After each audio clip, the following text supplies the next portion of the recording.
Pernah nggak sih ketika ada pengunjung yang datang gitu, terus takut gitu ngeliat ular? Kan ini kan kopi kan semua orang minum aja, cuman ketika ngeliat ular, takut gitu. Banyak sih, banyak banget di sini. Bahkan banyak juga yang pengen berani pun banyak. Pengen berani ya? Pengen berani mau melihara, dari yang takut jadi pengen melihara pun banyak di sini. Karena gua di sini gua kasih edukasi juga tentang ular. Apa itu ular, kenapa ular, suka makan apa, segala macam. Gua kasih tahu segala macam, ular tidak sukanya apa, cara memperlakukan ular seperti apa, gua kasih tahu. Jadi nggak cuma nongkrong istilahnya, gua ngasih edukasi lah, ilmu baru untuk mereka, experience baru lah untuk customer gue yang datang ke sini. Jadi menurut lo ular jahat apa? Ular sebenarnya makhluk liar dan buas. Memang sifat alaminya mereka seperti itu, tapi bisa jadi peliharaan asalkan kita tahu caranya yang baik dan benar. Nah, berarti menarik nih. Kalau caranya yang baik dan benar memelihara ular tuh gimana? Iya, yang penting kita harus tahu dulu ularnya jenisnya apa. Apakah ular yang panjang, yang besar, tentu itu Ngaruh ya itu. Pengaruh untuk nanti kita harus siapkan kandangnya juga otomatis. Semakin dia besar, semakin dia panjang, kita pun harus bertanggung jawab dong untuk hidupnya dia istilahnya. Semakin panjang, toh kita harus butuh yang lebih lebar lagi kandangnya, itu kita harus tahu. Yang kedua, tidak semua ular itu gampang untuk kita pegang. Sifat alaminya mereka defensif dan responsif. Kenapa responsif? Ketika ada gerakan tiba-tiba dia akan menyerang. Dan defensif itu dia akan, ini teritori gue nih, wilayah gue, lu ngapain? Dia akan menyerang. Gitu. Itu baik sama majikannya juga begitu. Ular satu lagi yang harus gue kasih tahu di sini, gue jelasin, ular itu tidak bisa kita bilang jinak. Semua ular tuh ya? Semua ular. Maupun yang model kuning itu kayaknya lucu-lucu gitu.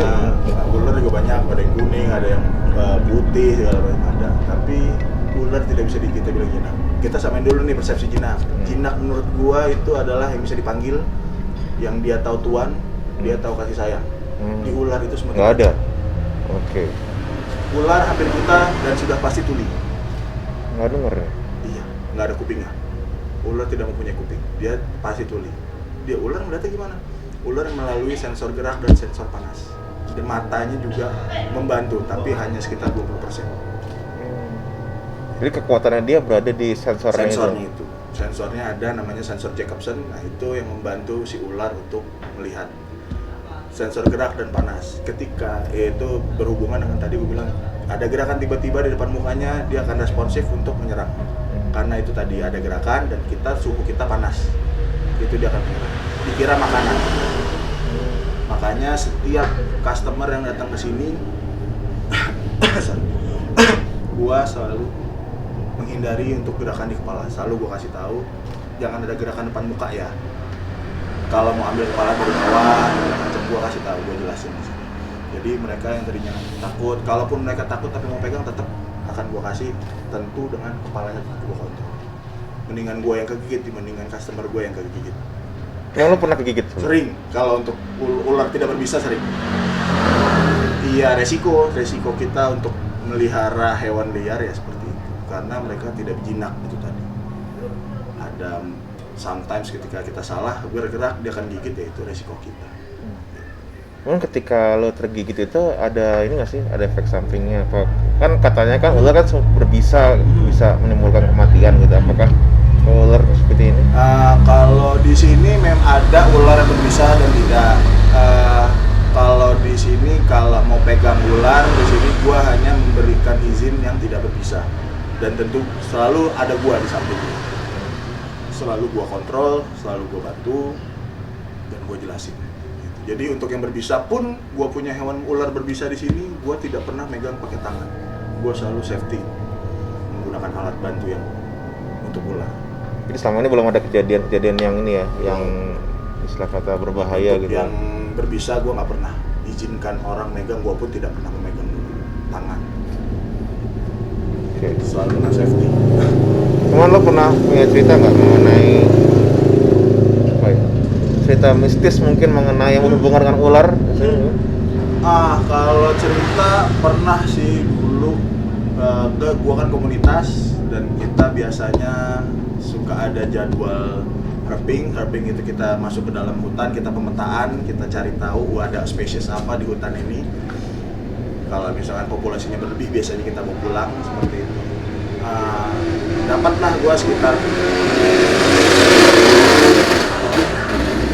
gua bawa karung ular.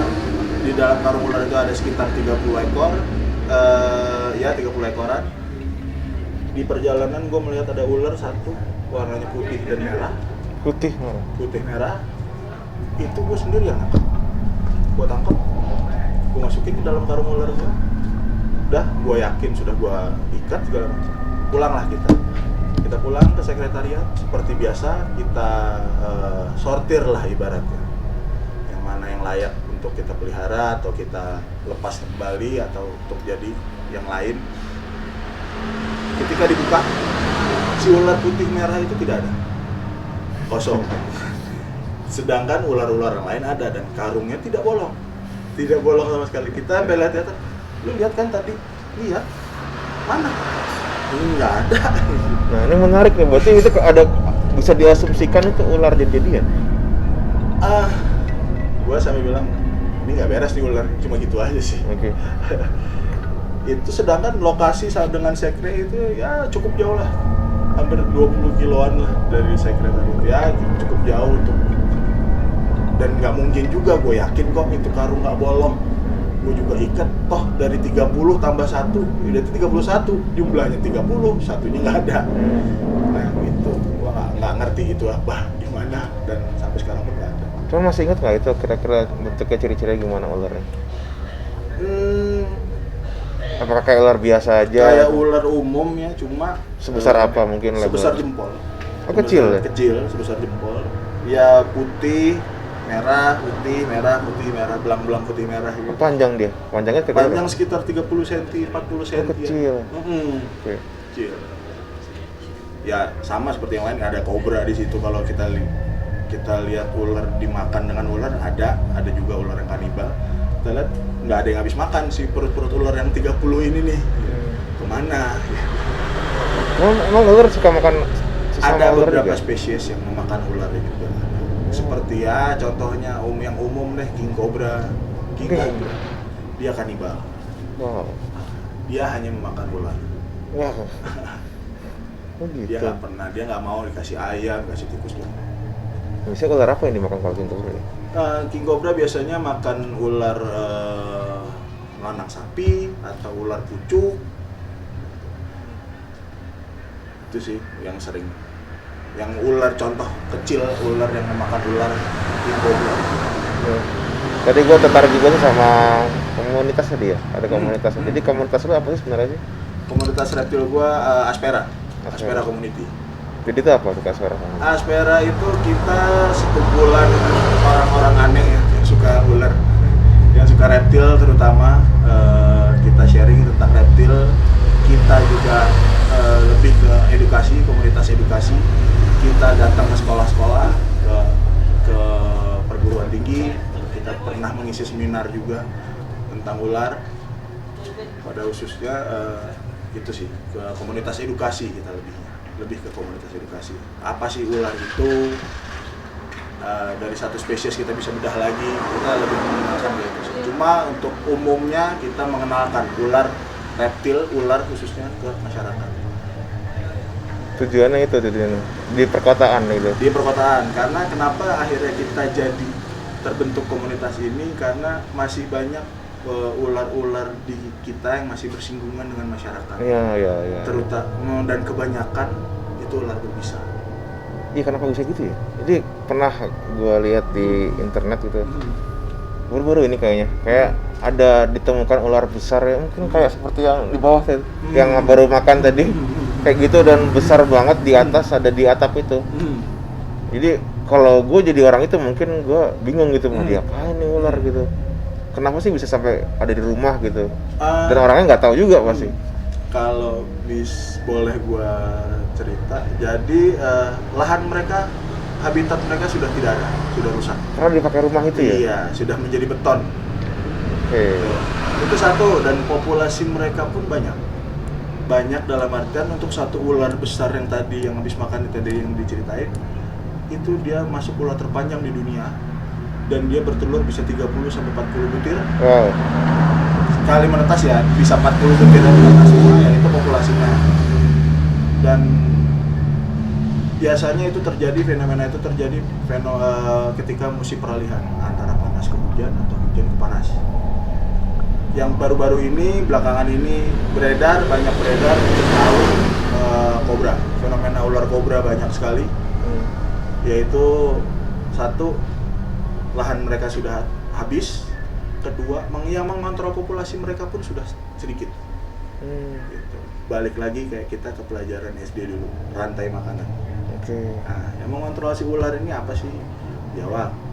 Yang ular ini untuk mengontrol apa? Tikus, dia membantu mengontrol tikus. Ketika tikus habis, ular habis. Tapi yang tikusnya masih banyak nih, ular banyak. Yang mengontrol si ular ini siapa? Nggak ada tuh ya. Biawak atau musang. Sekarang musang kita juga udah jarang banget ngeliat kan. Biawak pun jarang karena ya banyak hobis sih yang mengambil dari liar untuk dijadikan peliharaan. Termasuk Aspera juga berarti? Aspera kita hanya untuk edukasi. Biasanya kita untuk edukasi mau ular apa nih, misalkan ular kobra, kita biasanya kalau nggak punya, kita cari di alam, kita untuk spesimen hidup. Ini ular kobra contohnya seperti ini nih. Oke. Contoh hidupnya real seperti ini. Kalau sudah, biasanya kita akan kembalikan lagi. Oh gitu. Keren. Di kita pun ada program rescue, misalkan kayak tadi yang lu bilang di rumah ada nih. gitu. Nah, di rumah Gue bisa hubungin lu berarti? Bisa hubungin gua jemput ularnya, gua ambil, akan gua lepasin lagi di alam. Gitu, yang jauh dari masyarakat. Ini penting nih buat teman-teman Nadi Dumeh, kalau misalnya di rumah ada kejadian ular masuk ke rumah, langsung hubungi aja Aspera ya. Iya. Nanti bisa dilihat nanti di kolom komen atau kolom captionnya. Jadi menarik sih, Aspera keren banget. Jadi gue tertarik sih, pengen nanya sih, kok bisa sampai masuk ke rumah gitu? Jadi apalagi yang kejadian yang di internet yang pernah gue lihat itu sampai masuk ke dinding langit-langit. Dari mana dia masukin? Maksudnya kan lubangnya untuk ular segede itu ya. Kan pasti orang mikirnya, oh goib nih, goib. Emang kemungkinannya ada gitu? Logikanya ular itu walaupun badannya sebesar apapun, ketika kepalanya masuk, badannya kan bisa masuk. Sekecil apapun? Sekecil apapun itu, ketika kepalanya bisa masuk, otomatis badannya kan bisa masuk. Dan ular itu salah satu hewan dengan kamuflase terbaik. Dia bisa ngumpet. Sifat alaminya mereka itu takut akan manusia, mereka akan ngumpet. Ketika kita melihat ular, misalkan, wah ini ada ular, kita nengok, balik lagi udah ada. Dia cepat lari. Dia cenderung lebih menghindar. Jadi dia nyerang manusia saat dia merasa ini ya? Ya, teritorinya mereka sama seperti teritori kita di rumah. Masuk orang, lu ngapain, lu siapa? Kalau sama itu pun self defense-nya dia ya? Iya, self defense. Mereka akan menyerang. Ada gua nih, jangan di sini, istilahnya seperti itu. Jadi hampir sama kayak ini sih. Kalau gue bisa bilang hampir sama nature, hampir sama kayak jin sih sebenarnya. Karena jin kan juga makhluk juga ya. Nah dia sebenarnya kalau jin juga gitu. Kalau misalnya dia ada yang masuk teritori dia kan self defense gitu, self defense, mengeluarkan penampakan yang jelek lah. Jangan lupa subscribe Aja Dumeh Series, like, komen, dan nyalakan notifnya untuk mendukung channel kami.